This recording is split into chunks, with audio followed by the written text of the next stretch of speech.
How to play live games in Aviator. In this video, I'm going to show you how you can easily play it. First of all, open the application. So this interface will pop up. Now I'm in my home section.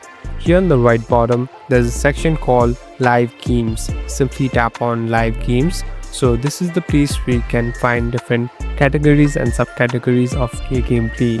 Here, if you slowly scroll down, you'll be able to find different games that are available. Now simply tap on the one that you want to play. Now in order to play the game, make sure you are signed in first. First create an account and you'll be able to easily play the game and even invest on it. So first, signing up is mandatory and you can play any game inside the application. Thank you for watching this video. I hope this video will help you.